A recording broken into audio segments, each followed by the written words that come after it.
autora desse livro incrível, e eu posso atestar isso, porque tenho escrito e lido a partir do que Jamila tem escrito sobre as teorias de raça e justiça social. Jamila é muito atuante em termos políticos, porque para ela, língua é uma ferramenta política que promove justiça social. É essa autora premiada. É também sobre justiça social que faz com que Jamila se movimente e coloque o corpo dela, né, em movimento, e por isso ela vem a criar o Centro de Justiça Social para a Juventude, lá na universidade dela. Centro esse que eu tive a honra de fazer parte como membro, porque é um centro muito ativo, né? E aí são as outras pessoas que estão com ela lá. Algumas delas eu tive a oportunidade de conhecer, como Dr. Coase, Keisha Green, pessoas que me receberam muito bem e me ensinaram muito. Eu trago aqui algumas imagens porque isso me lembra o momento em que estivemos juntas e faz com que eu compreenda qual é a proposta da professora, né? Então, ela propõe que a juventude vá para a universidade para que eles tenham esse letramento racial crítico desde cedo, desde a idade escolar. Então, não é um debate que a gente espera que aconteça apenas quando essas meninas e meninos pretos e pretas cheguem ao campus. Então, a professora Jamila, com todo esse grupo, tem feito esses convites para que a escola venha à universidade. Então, o grupo de estudo do CRJ, ele é composto por estudantes do ensino médio da região que está ali próximo ao campus. E, uma vez por ano, esse grupo tem um encontro grande nacional com alguns convidados importantes, né? Eu trouxe a imagem dessas pessoas para mostrar para vocês que aquilo que a gente muito pratica aqui no Brasil, Jamila Lyiscott não anda só, né? Já dizia Maria Bethânia e tantas outras lá do Recôncavo, né, Sueli? Então, eu trouxe as pessoas com que eu tive a chance de trabalhar, pessoas queridas que fazem esse movimento acontecer. Então, Dana é uma delas, Shannon, que é orientanda da professora Jamila. Princess, ela não tem esse nome à toa, acreditem, eu falo para ela que o nome está equivocado, é uma rainha, e ela estaria aqui também, mas não pôde vir, mas essa é a equipe de Jamila, né? Quando é que a nossa relação acontece? Quando Jamila Lyiscott vem ao Brasil em 2022, e a gente passa a trabalhar juntas, e um dos pedidos que ela faz é ir à comunidade quilombola, na qual eu tenho os meus projetos, que é o Engenho da Ponte. Então, quando ela chega nesse lugar, por alguma razão, ela se sente completamente conectada com o Brasil e, por isso, está sempre tentando retornar, né? E, além da comunidade quilombola, nós duas temos uma parceria, a qual ela está indo para lá, agora esse final de semana, que é no Instituto Steve Biko. O Instituto Steve Biko, em Salvador, ele é esse curso de pré-ENEM, pré-vestibular, como seja, desenhado para atender as demandas da periferia preta de jovens negros de Salvador. O Instituto Steve Biko tem 30 anos e mais de 6 mil alunos aprovados nessa caminhada em universidades públicas. Então, assim, para além de ser esse lugar acadêmico, é uma instituição política e que nos coloca onde devemos estar, né? Por essa razão, e vocês já perceberam, a professora Jamila, ela não está apenas aqui nesse lugar por estar, né? Como o nosso evento propõe, é um corpo, um movimento, é uma relação desse corpo com o território. Cadê o professor Eduardo? Eu aprendi muito ontem, que mesa, né? Fantástica. Então, a professora Jamila, ela realmente possui essa conexão, e eu concluí que isso era um fato quando ela disse para mim que havia uma música que ela sentia algo e ela não sabia explicar o que era. Então, eu pedi que ela cantarolasse a música, enfim. E eu não conseguia identificar, e passamos ali alguns dias juntas, e ela falava, oh, mas tem uma música. Um dia a música tocou no rádio, no meu rádio, do carro. Sim, eu ouço rádio, gente. Exato, e eu sei todas as vinhetas, ainda tem isso. E aí, quando a música tocou, ela disse, essa música me dá alguma coisa, não sei o que é. E aí, é ao som dessa música, professora Jamila, que eu lhe convido, please, the stage is all yours.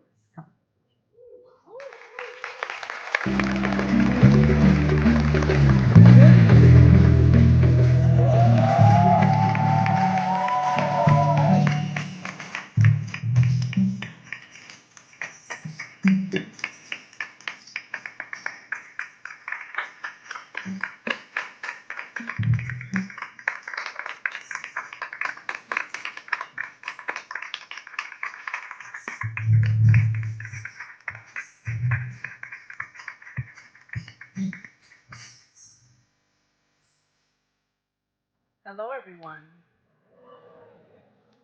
First, I want to thank Dr. Kelly Barros just for being a brilliant, beautiful, hospitable sister.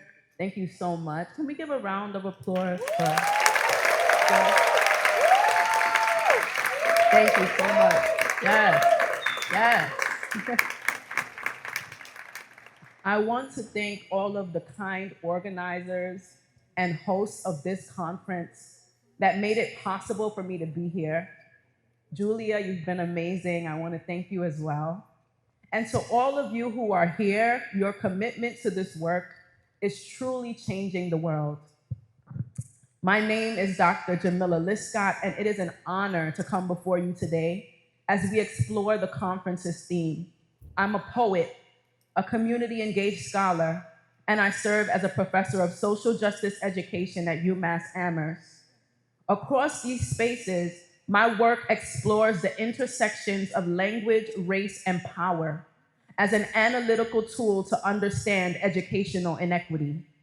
My scholarship and activism also work together to explore, assert, and defend the value of Black life globally.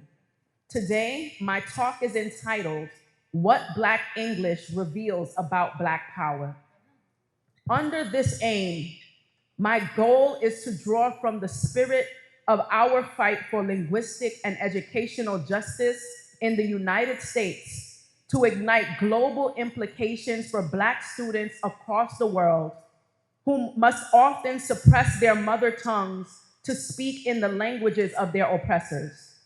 Black students who must choose between the psychic violence of colonial languages imposed on them in schools at the expense of their own languages and cultures.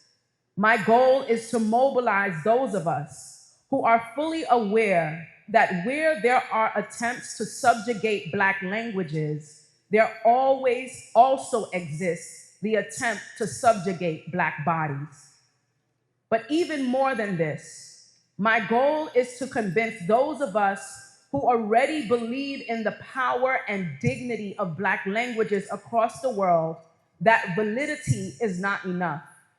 My aim is to convince us that it is past time to move beyond validating Black languages, validating Black life, and into the world of turning to the power of Black language as an act of reclamation and linguistic and social healing.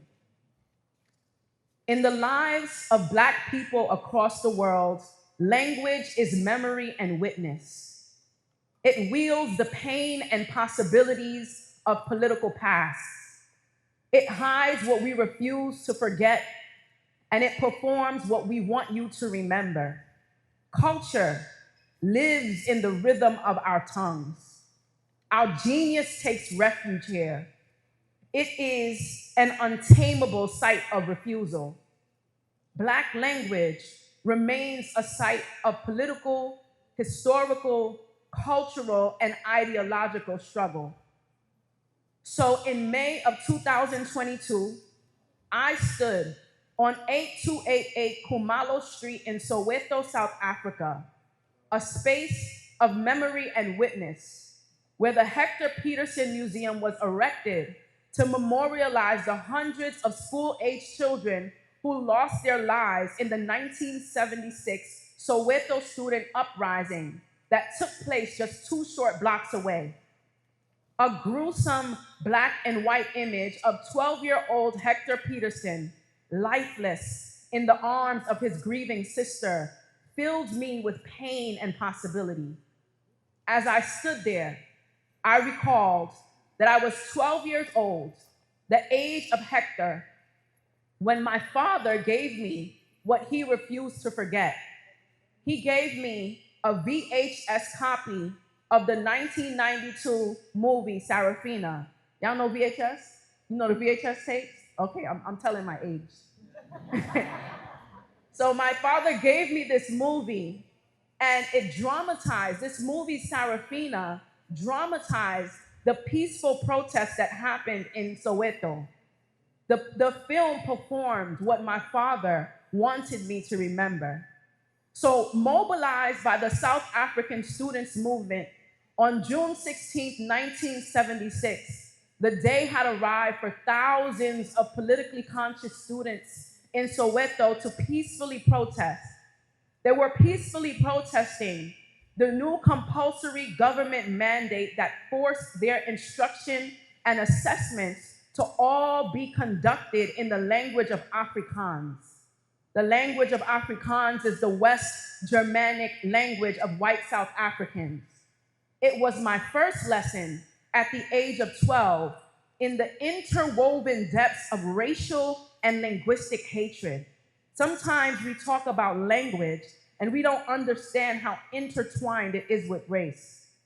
The students in Soweto, they refused the deceit of a curriculum that sought to steep them in the language and consciousness of their oppressors. They were weary of a regime that weaponized their own tribal languages and cultures to divide and conquer them. They were refusing the ways that the 1953 Bantu Education Act cemented racism into the veins of their education system. Now, I must have watched this film, this VHS copy, about 1,000 times. My eyes were widened first by scenes of a coming-of-age protagonist, Sarafina. She moved through love, learning, and life. Then I saw the impending doom of one of the radical teachers in the film. Her name was Mary Masambuko. She dared to teach her African students about the true history of Africa against the sanctioned curriculum of apartheid. Former African Prime Minister and the architect of the 1953 Bantu Education Act had stated, quote, natives, meaning blacks, must be taught from an early age that equality with Europeans, meaning whites, is not for them, close quote. The white armed guard standing outside of Mary Misambuko's classroom door to ensure she stuck to the script bristled my young spirit. I drank the story into my young consciousness as I watched the school-aged children organize their peaceful protests. What happened next in the film's coverage of true history stunned my 12-year-old mind. The children who looked like me, who were filled with such curiosity and ambition that they demanded the kind of education they deserved as they chanted peacefully, they were met by heavily armed soldiers and officers equipped with military tanks and assault rifles. Many of them lost their lives that day. An official death toll says that over 174 people died, with over 1,200 wounded and over 1,200 arrested. Today, on 8288 Kamalo Street, The heritage site that stands in honor of these children is an untamable site of refusal. The students who stood up against apartheid education, who stood up against this linguistic racism during this 1976 Soweto student uprising, they represented the kind of organized refusal that comes from a deep knowing of one's own worth and volition, even against state-sanctioned curricular erasure. So I draw on that as a memory that when I was a child felt like a faraway time in a faraway land, but then I grew up in America and came to understand some powerful parallels. So in today's America, Black students have a very strained relationship with what Dr. April Baker Bell calls white mainstream English. And the reason they have this strained relationship is because how English is taught in America mirrors the logic that framed the apartheid South Africa's language policies. Whereas South African language policies sought to impose Afrikaans as the national language for all students as a subtle way to uphold their agenda of white supremacy. For Black students in America, English education unfolds against the backdrop of insidious anti-Black educational policies and logic that continue to discredit our languages and our cultures in favor of whiteness. In his critique of colonial approaches to using language as a tool for oppression, the renowned Black revolutionary social philosopher and psychiatrist Frantz Fanon says, quote, "The business of obscuring language is a mask behind which stands the much bigger business of plunder," close quote. Behind the business of English education in America is the bigger business of plundering the cultural, linguistic, and heritage identities of students in ways that have become alarmingly socially acceptable. It is socially acceptable in America for Black students to be required to speak a standard white English in order to gain access to spaces of power. It is a form of contemporary racism that persists and has been deeply internalized. Under the guise of language education, we are taught that this is language education for equity and access to jobs, but white mainstream English continues to position Black English as unintellectual and unworthy. It's almost a caricature of who we are. So evidence for this painful relationship between Black students in America and white mainstream English can be shown by the literacy statistics. Some research shows that only 15% of Black 8th graders in America are reading at or above grade level. But in our country, we are told that the children are broken, not the system. Rather than interrogate the tumultuous history of language, race, and power in America, these educational disparities are explained by saying that Black students are simply illiterate. Rather than regard the Black English that exists organically in our lives and regard this Black English as worthy of intellectual arenas, Black students are told that their English is broken. Now, it's important to understand that we are at, even now, a powerful international applied linguistic conference. There are many educators, linguists, scholars who are very progressive, who have come to believe that Black English does indeed have its own distinct value when viewed beyond the white gaze. So many scholars have gone on even to advocate for the validity of Black English, tracing its etymology and phonology back to West Africa. So in America, while many people believe that Black English is just lazy English, truly it shares features with West African language practices. So for example, there are features such as copula absence, like the absence of the verb to be. I may say, instead of she is going to the store, she going to the store. And this is a correct form of expression in African American English. But this shared linguistic history, although it is an emblem of remembrance, it is discredited by school knowledge as erroneous, and it's even punished. Thus, traditional educational experiences in the lives of Black people are marked by a redemptive narrative. Very often, we have white teachers come into Black schools, and they are taught that they are meant to redeem us from our languages and cultures and our communities, that we have perceived ratchet, uncivilized nature of our cultures, and we are meant to be lured into the invitation of performing whiteness.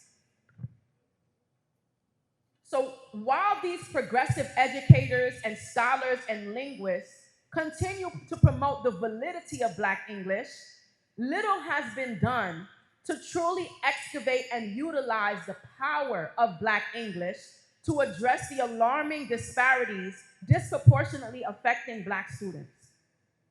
We have gotten to the point in our country, and I want to know how we can explore the global implications of this, where we are celebrating, yes, the value of Black English and Black language, but we have not yet tapped into its power. We say that it has value, but it still is not good enough to get you a job. It has value, but it is still not intellectual enough. It has value, but it does not truly belong in the curriculum.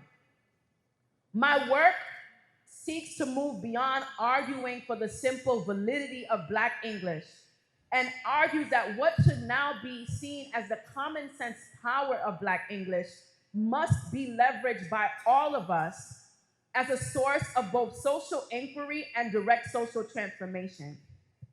I argue that since so many critical perspectives of language, decolonial perspectives of language, have taught us that English, like any other language, is saturated and imbued with history, culture, politics, and power, then Black English, when viewed through these lenses, is a powerful window into Black history.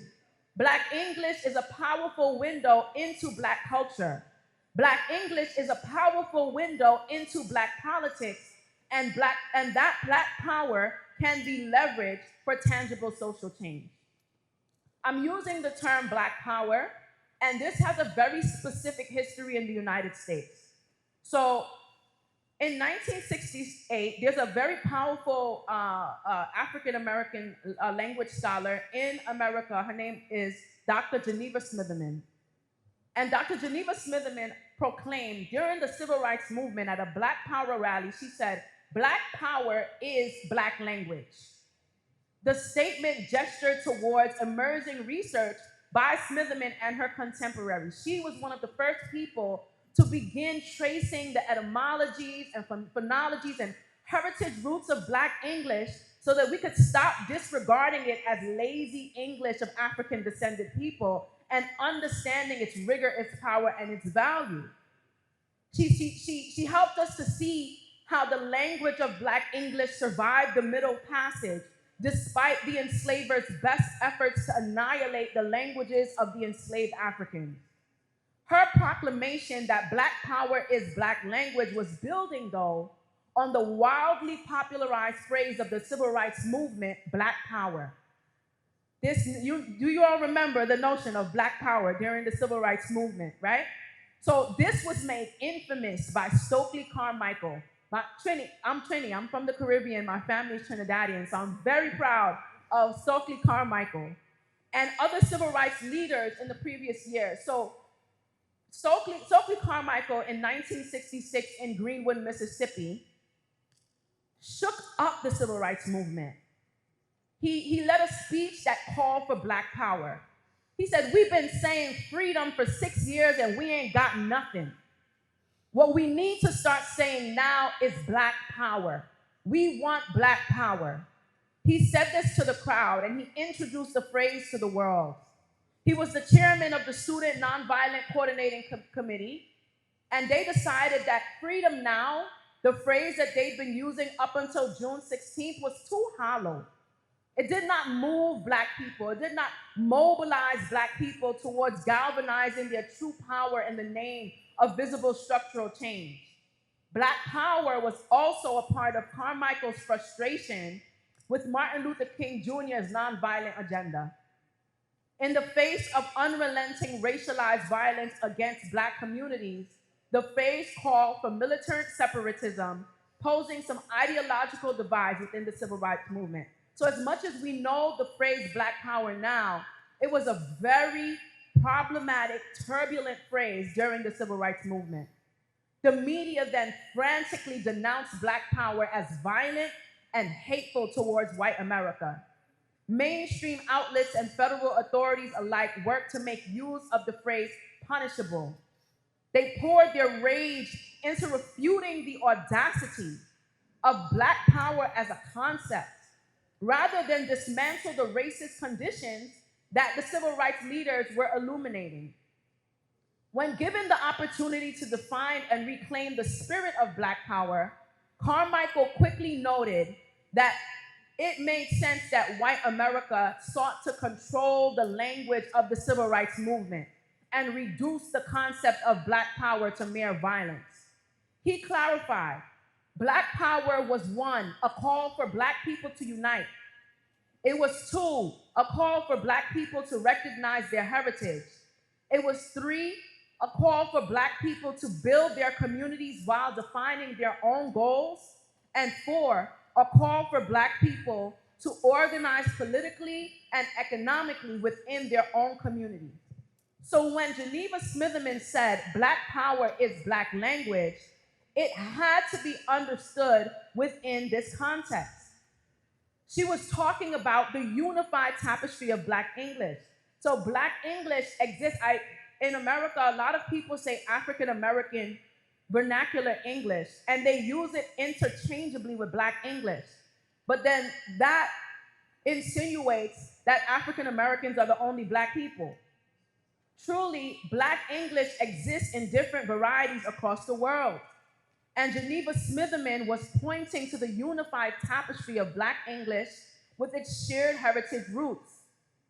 Right-wing America is teaching us that having this kind of linguistic and cultural diversity in the curriculum is anti-American and divisive. But studies have shown when Black students see their languages, their images, and their cultures represented in curriculum, they perform better in the classroom. It taps into the powerful background of who they are. It increases their engagement, it strengthens their self-efficacy, and it better prepares them to connect with the space of school. At the heart of the staggering disparities in schools for Black students is a staggering disregard for who the Black students actually are in their everyday lives. If their languages are disregarded, then they feel disengaged from the space of school. The goals of English classrooms in America has been to teach the canon. The canon consists of old white dead men, right? The goal has been the science of reading. The goal has been how do we prepare students for a high-stakes test? But together, we can move to shift the culture of language instruction and the field of linguistics broadly to better serve Black students for whom, based on the current literacy rates, traditional English education is simply not working. But the answers to enduring questions about healing racial disparities in schools will not be found in the privileged center, but in the discredited margins. And so I ask, what when valued? If we actually decided to create a world that truly valued Black English, that truly valued the way that Black communities continue to innovate, transform. We have inherited these languages by force. And for generations, the way that we exist in our tongue and in our heritage has not forgotten our ancestry. And so what would it mean if beyond validating that we belong, beyond validating that our language is beautiful and valuable, we actually turn to and centered its power. I want to raise questions about how centering this might actually transform the fields that we exist in, research and schools. But the truth is, we typically have a problem with turning towards what has been, what Toni Morrison calls the discredited. So a long history of global anti-Black violence has made it so that Black people are regularly required to abandon these tongues. So in the US, complex practices, as I've shared, it's read as lazy or bad English. Toni Morrison, in her work, has shared that she turns towards those things in Black communities that have been discredited. She says, if my work is to confront a reality unlike that received reality of the West, it must centralize and animate information discredited by the West. Discredited not because it is not true or useful or even of some racial value, but it is because it's discredited because it is information held by discredited people. Information that is dismissed as lore or gossip or magic. Toni Morrison encourages us to turn towards discredited knowledges. I want to ask each of you to consider, what is it in your experiences, in your education, even in your research and in your teaching about the communities around you that has been discredited? When I was being raised, in my schooling, the languages, the cultures, the stories, and the expressions from my community were discredited as not valid, as not useful, as not necessary for my own education. If we were to take on the call of Toni Morrison and turn towards those things that were discredited, what would then happen? Dr. April Baker Bell says that Black English is something that has been deeply discredited by what she calls anti-Black linguistic racism. She says that anti-Black linguistic racism is the linguistic violence, persecution, dehumanization, and marginalization that Black language speakers endure when using their language in schools and in everyday life. One of my favorite scholars, Ngugi wa Thiong'o, in his book, Decolonizing the Mind, speaks about the way that speaking his mother tongue, Gikuyu, in school was punished. When he lived in Kenya before colonialism, he was able to speak what he says the language of his community and the language of the classroom were one. But he says then came a colonial education. And if you were caught speaking your mother tongue in school, then you were physically beaten, or you had to wear a sign around your neck that says, I am stupid, or I am a donkey.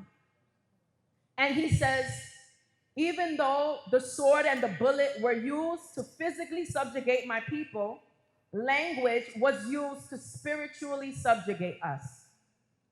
And so he says the chalk and the blackboard, that's what he says, right? The chalk and the blackboard were wielded in the classroom. And when I ask the teachers, I say, we know that the sword and the bullet are weapons that are wielded by soldiers. But when we ask, who wields the chalk and the blackboard? Who is responsible for the spiritual subjugation of students who are told that their language does not matter in the classroom? And the teachers are aware that that is the work that they are encouraged to do in the classroom. And so Dr. April Baker Bell talks about anti-Black linguistic racism. It discredits Black English. It obscures its power. So, for example, in America, even though I'm saying all of these things about how Black English is regarded, Black English is heavily used in advertising. It's heavily used in media. It's heavily used as a way to have mass appeal and to make money. But this is a contradiction because we are taught in our schools that our language has no value, that our language has no power, but then we get to see that in the hands of other people, it can make money for them because indeed it has power. Indeed, it has the ability to mobilize, to inspire, and to ignite change across the world. And so these kinds of contradictions are what scholars like myself and Dr. April Baker Bell, Dr. Smitherman are talking about, right? Teachers are told to silence and correct students if they are using Black English. We are taught that there is something inherently wrong with our language practices. We are taught that we have to reject our language practices in order to acquire the language practices of another people in order to be successful. And in my work now, I am taking a clear stance against the invitation that many of us have to code switch.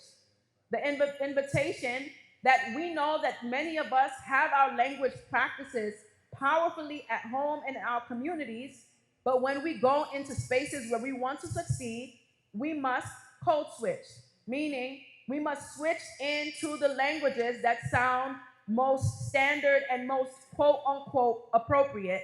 And we know, surprise, that these languages are usually those that sound the most white. But it is powerful that Black people and Black students do not completely disregard or abandon our language practices. Instead, we engage in a fugitive consciousness, rooted in there's a concept called fugitive literacies that many of us scholars in my field we've been exploring. This idea that those who left slavery, that they did so with the understanding that even though there was a system that said that they were not valuable, they knew that they were valuable, that they needed to break free of that system. We are asking for Black communities to understand that your language is valuable enough that you break free from the logic of a system that tells you that it does not deserve to be at the center. And so it is this fugitive consciousness that must be at the center of the work that we do today. Those who turn towards the discredited ways of knowing available within Black English must contend with its fugitive and agentic nature. Where those who absconded from slavery sought to preserve their bodies and minds, fugitive literacies work to preserve heritage, knowledge, memory, and culture through language. Where those who charted their way through freedom through the cover of nights sought to locate themselves beyond the physical confines of their master's reach, fugitive literacies function as a form of racial positioning, and it locates its speakers as grounded in self-definition, uninhibited by the circumscription of the status quo. And where those who dreamed of liberty sought to imagine futures where they are no longer reduced to chattel, they were free to create worlds marked by the fullness of their heritage and humanity. Fugitive literacies perpetually create new, dynamic, hybrid forms of expression that capture our collective imaginations. And so the invitation is to usher Black language practices out of the shadows. How do we get our language practices out of the shadows of white supremacist colonial logics, where we have internalized the way that its value is discredited? When we pull it out of the shadows of white colonial logics, we have the opportunity then to illuminate its power. Until we do that, we cannot see its power. And by extension, its power to appeal to the deep engagement of students who are otherwise disengaged in the classroom. The classrooms in America are not working for Black students. Who they are fundamentally is being alienated by the language and by the curriculum of the classroom. And so the work of implied linguistics, the work of linguistics, the work of literacy scholars, it is so essential that we build solidarities around what it means to decolonize these perspectives of Black language practices in ways that are healing for Black students in the classroom. And so while for decades now, many decolonial linguistic scholars have moved beyond silencing Black English and perpetuating the message that is broken and inferior in our society. What I really want, I'm not 100% sure who's in the room, right? I don't know what we all believe about Black language practices. I do know that there are many of us who have gotten to the point where we believe that Black people and Black language and Black culture is powerful.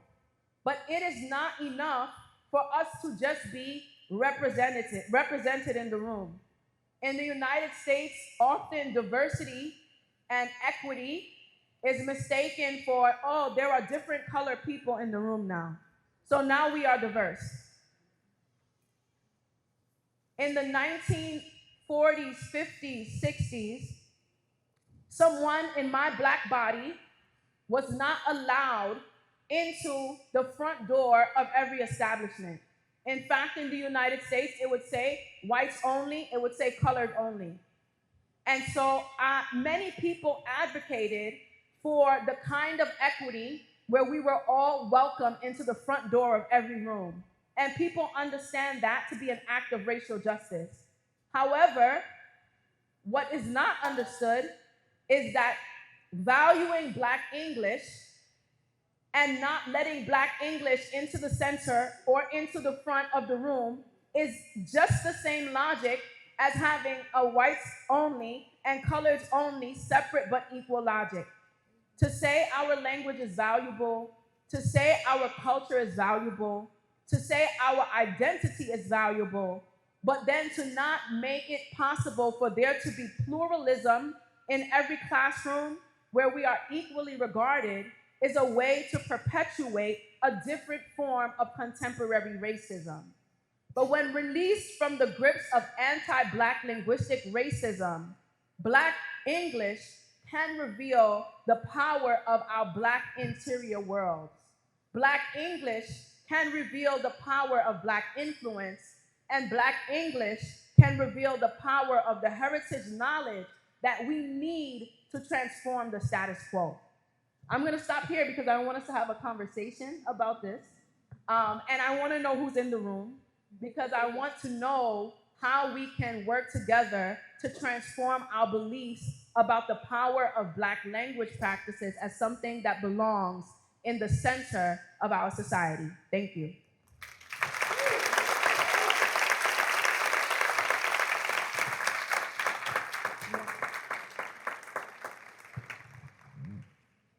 Out of breath.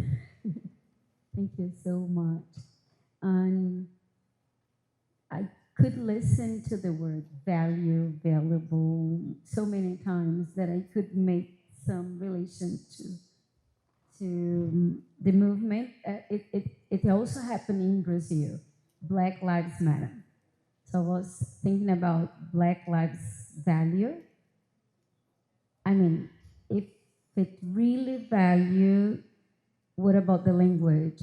Black language is something valuable, precious. Why it's not related to our body to protect us? You know what I mean? Like, we are saying that this life is really important, but we do not accept this people language. So could you speak something about it?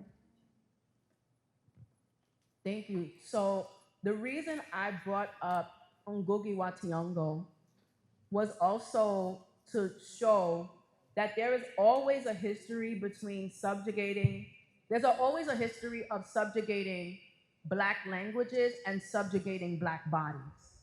There is a relationship. Black language is socially constructed, as we all know.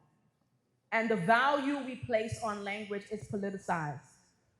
And the reason that we decide whose language has particular types of value is because of political and racial hierarchies, right?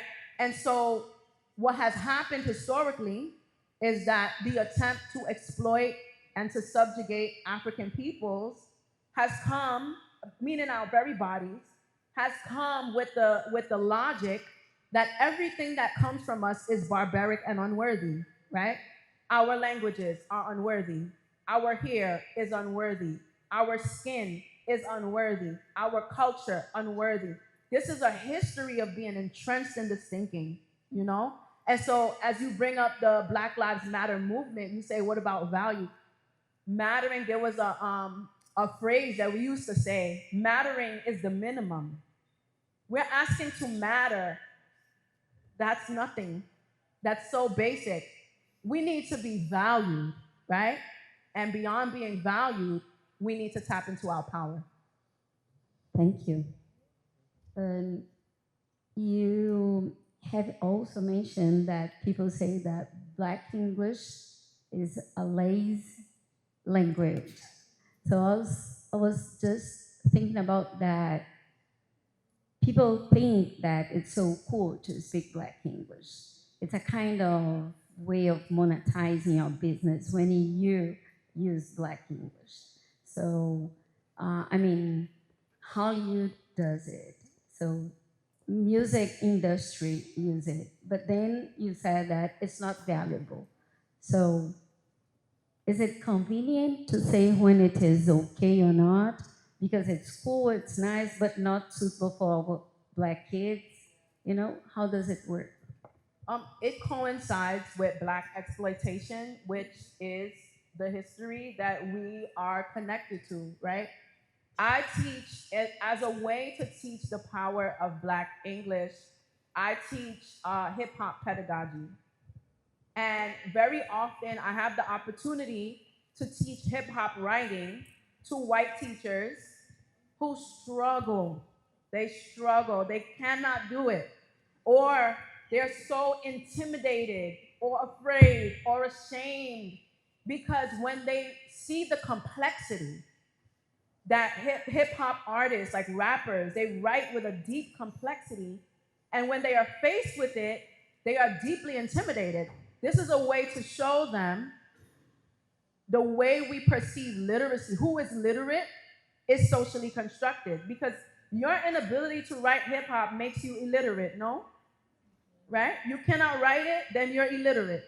So in the same way, if you impose standards on people and then you say you can't follow these standards, then that makes you illiterate, right?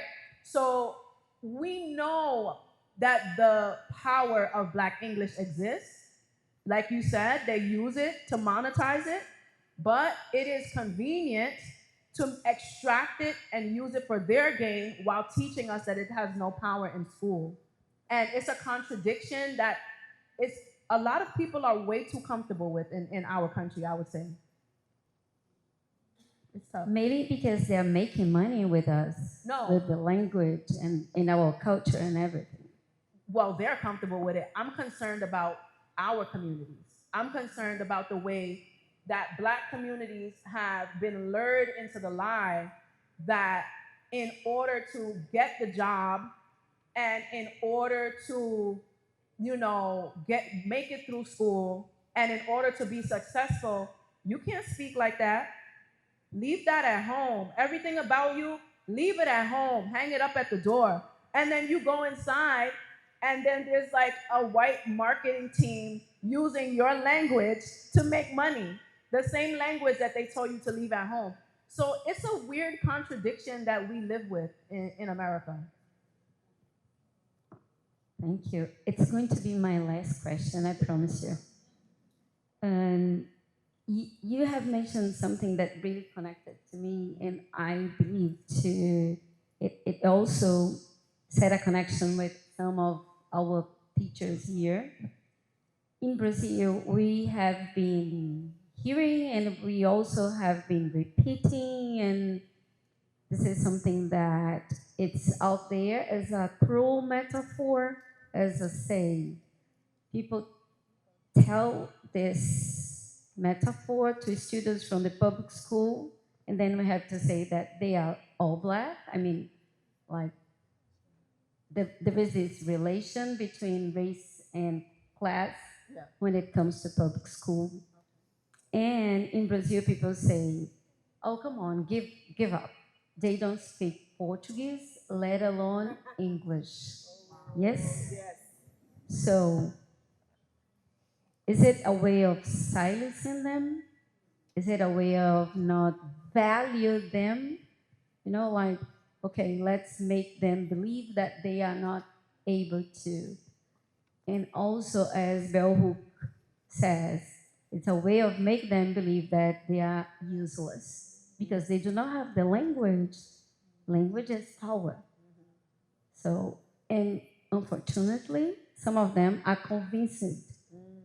They do believe in this. As you have mentioned that the kids, they do not use Black English on the street, but they have to do it only at home. So our kids are like, so, okay, I cannot speak any language, even my mother tongue, because people said that I'm not able to. So is that any relationship to? So you're saying, the saying is that the children cannot learn Portuguese, so don't even bother to teach them English? So the Black children in America do speak Black English in the street. They speak it wherever they feel at home in themselves, but they are taught not to speak it in school. Like, you'll get punished, or someone will think that you're being ghetto or foolish, you know? And so it's in those spaces, but it's powerful because they don't let it go completely. For the students here, I feel like it's a part of the same colonial and imperial logic that is, if I can get into your thinking about your fundamental worth, then I can break your spirit, right? It's what some scholars call spirit murdering.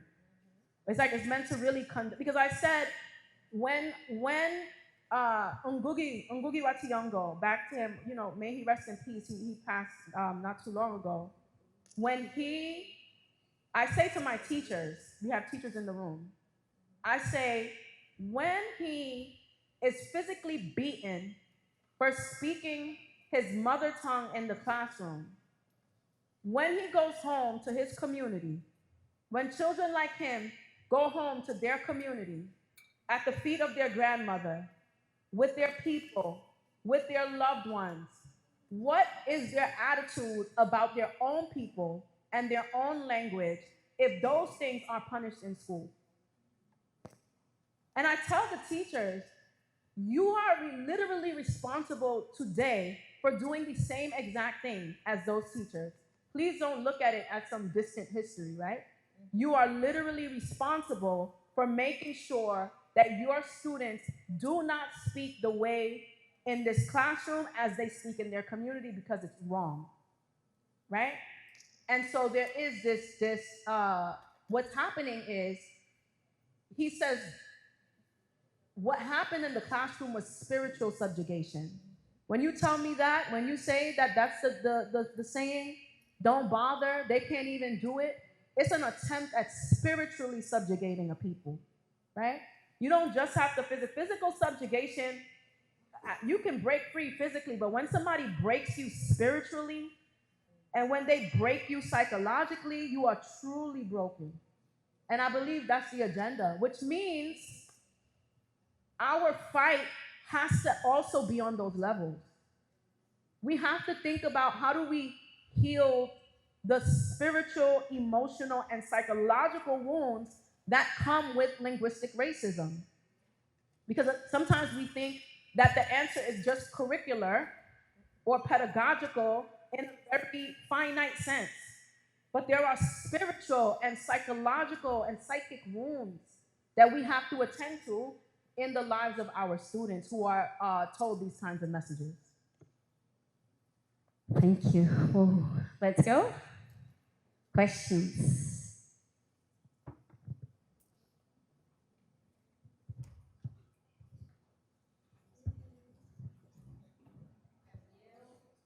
Tem alguém lá atrás também? seria bom logo após. Ah, já está lá com. Gabi, ele já está lá com o microfone. Pode ir, por favor. Pode fazer essa pergunta aí atrás. Isso. All right. Okay, so thank you so much for your speech. My name is Lucas. I'm an English teacher from Bahia, and I was hoping if you would expand a little bit on the concept of hip hop pedagogy, because from what I got from what you talked about, it seemed like you tried to teach white teachers to write hip hop lyrics, and they couldn't do it. And because I'm a hip hop fan and a rap fan, and I teach English to different levels of proficiency, my head started coming up with a lot of ideas about, man, what if my students started writing hip hop lyrics, rap lyrics, and they used that to improve their pronunciation, to improve their fluency. So I would like for you, if possible, to give us some more detail about that. Thank you so much. Of course, absolutely. So I joined a brilliant body of scholars who use hip hop pedagogy in the classroom. Scholars, educators, community people. What we do is first push back on the idea that school and education are ideologically neutral. The idea that pedagogy is neutral, that you have certain texts, let's stay with text because you're an English teacher, the text that we receive is neutral. In fact, it comes from a particular line of knowledge that we have decided to value in classrooms. So what we teach is, well, what if we looked at the fundamental value of other forms of literacy in the classroom, other language practices? Hip hop comes from Black and brown communities in America. And so we say, these students, these young people who you say are illiterate, they have no literacy, they barely have knowledge, what would happen if you were to study their writing? Because you think the writing is ghetto, you think the writing is vulgar, you think it has no value. So I take Shakespeare, I put Shakespeare to the side. I don't throw him out. I just put him to the side. And I take Tupac and I put him on the desk. And I say, let's analyze this. The literary devices, the rhyme schemes, right? The choice of words, all of it, we study the construction of it so that we can understand its power.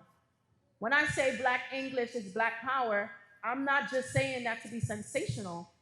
The power is there, but the teachers don't know that because, like I was saying in my speech, this knowledge is discredited.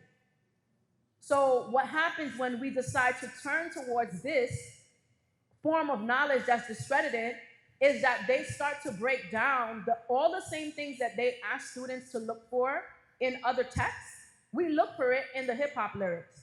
And when we value the hip hop lyrics, we question and understand and take seriously and intellectualize the very communities that these hip hop lyrics come from. So now we can't dispose of those communities because we're attending to its value. And so, yes, what you're describing is a powerful way of engaging in hip hop pedagogy, right? To have the students write, first of all, it's far less boring than a 5-paragraph essay, right? When I have my students, either youth or adults, write in hip hop, I say, now if I put the same message in a 5-paragraph essay, would you have listened? No. So fundamentally, how we do school is corny, it's boring, and we don't even like it. And so this is another way to talk about the value of hip hop, which should be taken as a serious genre and modality that comes from a community that we usually disregard. So I hope that answers your question. Okay. And then you invited us, and then thank you very much again for coming. This is a moment very inspiring, but I would like to talk to you about something very special because most of your the the most important of your talk is about values. And then we sometimes in applied linguistics, we've been discussing a lot about translanguaging. And then it's like a flagship of what it has become like. Many people discussing a lot about translanguaging, but they ignore a lot about Black English when they speak about translanguaging. And in the global South, we have another conceptualization that's very important for understanding translanguaging, that is transknowledging. Yeah, because we don't go without our embodiment. We should, what I speak in English when I go to the US or I talk to my friends in Nigeria is, is an English that they can understand because of my body and my embodiment that I have with me. So this is my first thing, because my brother died like 3 months ago, and I was in the US, and I was like carrying out a study, not for a long time, but with some data I was collecting from him, because he was a big fan of GTA. And in GTA, he was a big fan of the Black characters. And he didn't study English in life. He knew he came to speak many expressions in English because of the Black characters. And then this is about trans-knowledge, and your message is very clear. A second thing I would like to discuss with you, that thanks so much for bringing in Geneva. She's our professor. We of course have to pay tribute to Geneva, because we do not have to or to do without her presence in linguistics. And it's about this I want to talk to you, because Laborde, when he began to speak about Black languages, Black English in the US, he tried to describe what was to be considered legitimate. And Geneva was the opposite. She was speaking a lot about Black languages. And then when you bring about that, we still have in the US some, I don't know if you know these movements, kind of movements, like scholars who support the idea of fully fledged languages, like Creoles, as fully fledged languages. What I do not support a lot, because it goes back to Brazil, the Brazilian movement here, because we have a Portuguese that's very Black here. We call Portuguese like Black Portuguese. And here, many scholars do the same. They try to analyze what's legitimate. How do you see, if you see this movement in the US, sometimes led by scholars who are not Americans or African Americans, and if you have any contact with these scholars in times in your life, okay, just that. Thank you very much. Thank you. First of all, I'm so sorry for your loss. I'm so sorry. And thank you for just sharing so openly and authentically about your experiences. So you all may be familiar with the term African American Vernacular English, yeah? So that term, while it was popularized a few decades ago, it took a shift to African American language. Some scholars pushed to move from African American Vernacular English to the embracing of AAL, African American language, with the argument that this is not just a vernacular offset of English, it is its own language. And so there are these internal, to your point, battles about what constitutes an entire language versus an offshoot or a creolization. And so, yes, while I witness those things, I see myself not, I'm not squarely in the field of linguistics, but I look at social and political perspectives of Black English. I am way more invested in not the gatekeeping of what counts as language, because language is a living and ever-evolving thing, but more so in our attitudes and how we perpetuate oppression and stratification through language, right? How we forge community, how we mobilize and actualize ourselves. So yes, that is an ongoing debate. Who, you know, what creolizations, but that line of legitimacy also parallels the same politics and racial politics and class politics that we're up against. whose language gets to count, and Black people in the United States have a very, very fraught history to learn. There was a lot of violence that was enacted upon the enslaved if they were to learn to read, to write, and anything of that nature. Really, what was happening, because it was essential that the African was seen as a barbarian and as a savage, was language was a way to decide who was fully human. Are you human enough to not be enslaved? Language was such an essential part of that criteria. So part of why people in the United States who were not necessarily slave masters but did not go against it was because of a narrative that was perpetuated. Oh, those are savages. They don't even have language. Language is a powerful thing, right? And so when we continue, all due respect, and if this is your area of study, please don't hate me. But when we continue the linguistic gatekeeping and the stratification and decide, as opposed to asking, how is this language evolving, especially when it meets the contours of other people and experiences and points in history, if we ask, does this person have literacy? Do they have language? Is your language real? Then I feel like we perpetuate a kind of social stratification that leads to more harm. And so I see it all the time. I say Black English, I say Black language, but I don't necessarily dabble in the work of deciding which creolizations and which innovations are real. Is that answering your question? Yeah. Thank you so much. Hello, everyone. My name is Nara. I'm an English teacher in Black schools in Recôncavo, Baiana, in the countryside of Bahia. And when I heard your name, when Kelly told me, I immediately packed and came. So thank you for being here. And I truly believe that this conversation is really important because I just want to make a comment and, I don't know, an idea that I had. Because when we are talking about this idea of language is power, the first thing that came to my mind was Sylvia Wynter's letter, when she says that when she mentions the expression that police use, no human involved, when they are talking about Black people, and there is something that happens in Brazil according to schools, especially public schools, because there is this idea that the public school is the place that where you go, you're gonna have a future.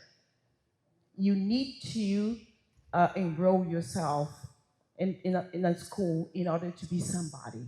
This is something that schools try to reinforce, but students know that it's a broken promise. And when we think of teach English, and when I hear you say about language is power, I believe that, I don't know, maybe an idea, because sometimes I feel very isolated as a Black woman teaching English in public schools. I see myself trying and trying again.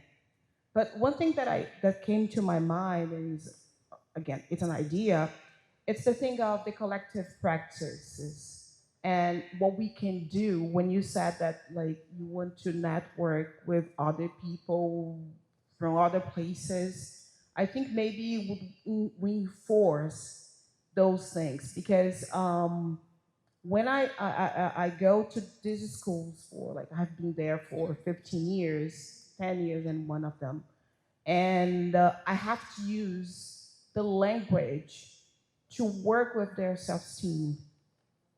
And the first thing that I'm doing with them, when we have to do the presence and I have to say their names, they have to say, I'm intelligent, I'm intelligent, I'm capable, instead of saying, here, teacher. I'm doing this because I think it's the first thing to change this narrative that they cannot do it, that they're not capable to be these places. So when they see me, they say, oh, you're just a miracle. You speak English because you're gifted. So the thing that comes to my mind is, like, how we can mobilize ourselves to not feel so alone when we are, because we have to do, what I'm saying is like we are doing things from the scratch, from zero. So I have to think of material, I have to develop, and sometimes we don't have the time to do the way we wanted. So I don't know if you guys are developing something, help me in. Because I really need to have a space where, like, you know, like we say quilombo, you know, like not just in academia, but like day by day in order to feel powerful ourselves as well, to develop another kind of language with our students. So that's it. Thank you so much. Thank you. You know, as you speak, I'm thinking about the fact that so many of us who are educators are taught to focus on content instruction in a way that, to Gabrielle's point, is like disembodied, in a way that thinks, and many of us who are scholars in the room are taught to look at phenomena objectively as if it's some, you know, arbitrary item outside of our embodied and situated reality. When you talk about these young people, the moment they step into your classroom, they have a relationship to language and learning and their own identities that you are now a part of helping to nurture. And so what you're saying is the strategy is such an important aspect of content instruction because language is so saturated. Like, you all understand that the perspectives of English in Brazil are probably even more, way more nuanced than what we experience in the United States, right? And so it's so loaded that if we go in with the goal of content instruction and disembody the experience, then we don't have the opportunity to attend to the things that you're talking about, their own sense of worth, especially in relation to a particular topic, subject, or school in general, right?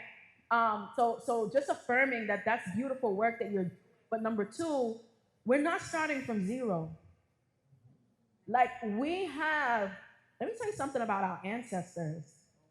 I mean, there was a book, powerful scholar, you know, colleague of mine named Jarvis Givens wrote a book called Fugitive Pedagogy, right?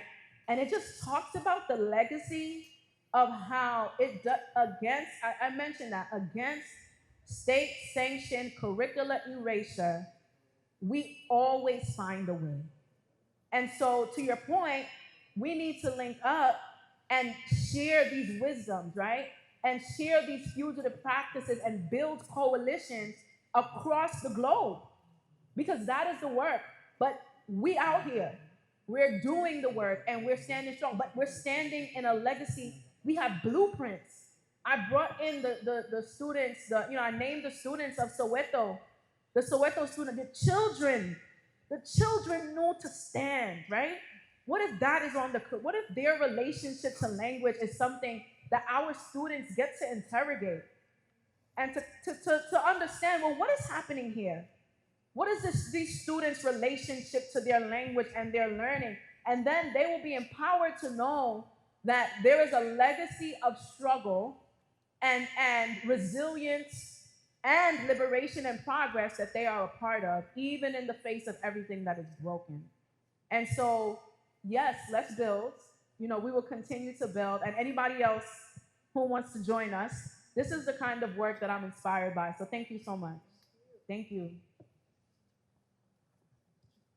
The last one. Because make it easy. I think we are kind of short of time, but I'm just joking. Well, it was already a possible answer for my question, but I'm going to ask you anyway. I'm Zelina from Bahia, and I'm also an English teacher in public schools. And my question is, as someone who transits between academic Portuguese and Portuguese, I feel like if I don't master what they call an appropriate use of the language, I'm the one who's going to be beaten. So when my students use Portuguese or structure they learn from Black English, how can I teach them in order to value and consider their language, consequently who they are, but at the same time protect them from racist structures that dictate what we can achieve as an intellectual, or sometimes even as a worker, depending on the way we speak. Thank you. This is the question. This is the This is question. the question. Português. That's the Afro-Portuguese, right? Yeah, the Black Portuguese. Yeah. This term was coined by Lélia Gonzalez. Okay. She also addressed questions in relation to Black feminists. Okay. So she's the one. So Okay. she coined this term, and yeah, this is the question. Yeah. This is my favorite question. Because this is what I'm up against at home with the work that I'm doing. I'm trying, don't tell anybody, okay? This is our secret. I'm trying to get the mainstream public, Black public, to stop code switching. It feels like the most impossible, it's something that no one wants to talk about. It feels impossible for the very reasons that you're describing.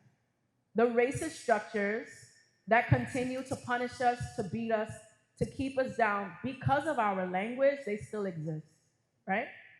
What I share with educators is the first answer to your question is tell the students the truth. I don't know how it is here, but in the US, there's a lot of gaslighting. Do y'all use that term? Okay. There's a lot of gaslighting of our students. During the Black Lives Matter movement, there were protests right outside the classroom window, and the teachers were just like teaching math, like nothing was happening. It was wild, right? And the students were just very confused, right? So the first thing I say is tell them the truth. And what I mean by that is tell them the truth about the power of their language, because even in our communities, we often do not know or believe that our own language has power. Right? So I know language is power, but I'm very specifically naming here that Black English is Black power for a reason. So tell them the truth about the power of their own language, and tell them the truth about the very social structures that you're naming that seek to limit the power of that language and why. That's number 2. Number 3, equip them to navigate the complexity of all of that. So I did not receive a PhD from an Ivy League university because I don't know how to speak white mainstream English. I do. But there were some powerful educators when I was very young who told me the truth. And so even though I know how to perform white mainstream English strategically, I also am now a professor with my own classrooms, and I get to make decisions about how the power of Black English is perpetuated, right? So when they're equipped with the knowledge of the power of their languages and the structures that are meant to limit those languages, and then also equipped with the tools to still succeed, it's a different kind of critical consciousness than what typically happens in the US is you need to learn proper English so you can succeed. That's the end of the message. There is no invitation to care about the value of who you are, and no conversation about the fact that there is a social structure that is literally socially constructing the idea that your language has no value. So these are the steps that I take, right? But the goal ultimately is for us to be mobilizing in ways that are changing these systems of power. So I believe I try to be a testimony of that by saying, yes, I know how to speak in these different varieties of English, but I have not abandoned who I am, and I don't expect you to. The other thing that's very important that I say to teachers all the time, do you have opportunities for your students to see the power of their language in real time in your classroom? Are you just telling them that there's an idea that their language is powerful? This is why hip-hop pedagogy becomes important. Because I don't want it to be an abstract idea. You are beautiful, you are powerful, okay? Now learn Shakespeare. This is what people do. Even people doing hip-hop pedagogy will bring in the hip-hop so that they can lure the students in to teach them the real stuff. And then the hip hop does not appear anywhere else. It was just a way to trick them into listening. That means you're teaching me again that this is here and my value is here. So where are the real spaces where your students get to see the living, breathing languages of their communities, right? Portuguese? Portuguese. Did I do that right? Portuguese, right? Do they get to see it living and breathing in the classroom? Do they get to use it? Do they get to analyze its power? Do they get to see how Portuguese can capture their ideas in a way that Portuguese cannot? I do that. I make my students write in Black English and then translate it into white mainstream English, and so much value is lost in the transition. They get to witness and feel its power. So these are the ways, right? Beginning to deepen the consciousness and ideologies of our students, because it is by our consciousness and ideologies that our systems are designed. And these are the young people who will build these systems, continue to either maintain or disrupt these systems in the future. So I hope that helps as a start, but it sounds like we're about to build some coalitions and shake everything up anyway. So you're gonna join us, right? Yeah. She looks, she's like, I don't know. Yes, okay, we'll work together. Thank you so much. Thank you. It's time to finish, unfortunately, yeah. Thank you all so much. It's been such an honor to be here. Everyone back home is so excited about all of you. And I really hope that this is the beginning of an opportunity to build. My contact information is here, so please do not hesitate to reach out. Thank you so much. Thank you.